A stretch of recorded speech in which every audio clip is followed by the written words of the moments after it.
Hey. Don't ever let somebody tell you you can't do something. Not even me. All right? All right. You got a dream, you got to protect it. People can't do something themselves. They want to tell you you can't do it.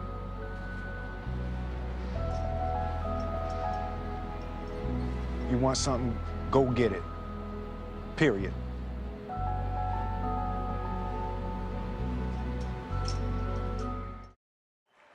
I am so honored to be here, to be a small part of the beginning and the birth of a brand. You guys have no idea how big this thing could be.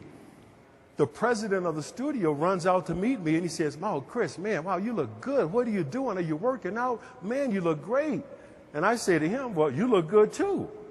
You look great. What are you doing?" And he says, "Let me show you what I'm doing." Runs over to his car, pulls out a case of Zri. Is that wild? I wanted to become world class at something.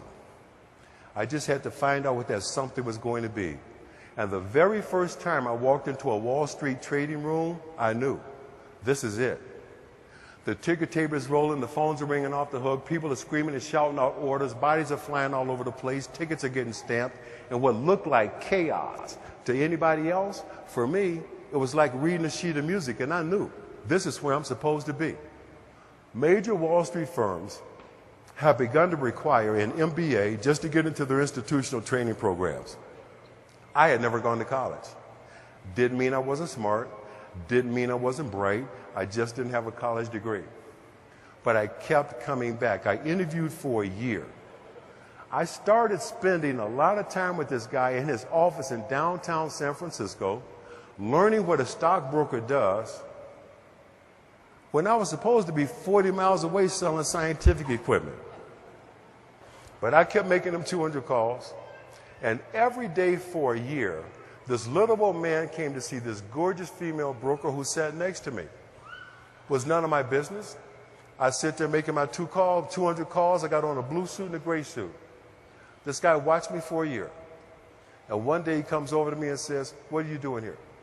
You don't belong here. Here's my card. Come see me." Again, I thought it was a client coming to see his broker. Wrong. That little old man, turns out, was the managing general partner for Bear Stearns in San Francisco, and he was coming to see his girlfriend.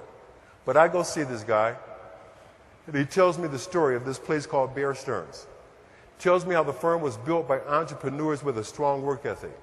And he says to me, "If you come over here, I will make you a star."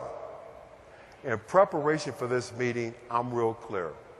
Keep the focus on performance, added value, and the wealth you created in the portfolio. That's it. This is the story of every father who ever had to be a mother, every mother who ever had to be a father, and everybody who ever had a dream and wouldn't quit. This ain't even about you. But the most important thing I've ever done in my life is to have broken the cycle of men who are not there for their children. That is absolutely the most important thing I've ever done or will ever do. Because I raised a young man who finally at 27 gets it, the most important thing about being a man is being responsible. Because I raised a young woman who understands how a man should treat her, respect her, and deal with her, I'm going to have influence on generations of my offspring that I probably will never meet.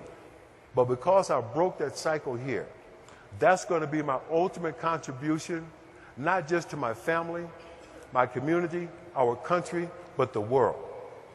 Thank you, Zri, for having me here. It's been an absolute blast. Thank you, my man. Thank you. God bless you. Thank you so much.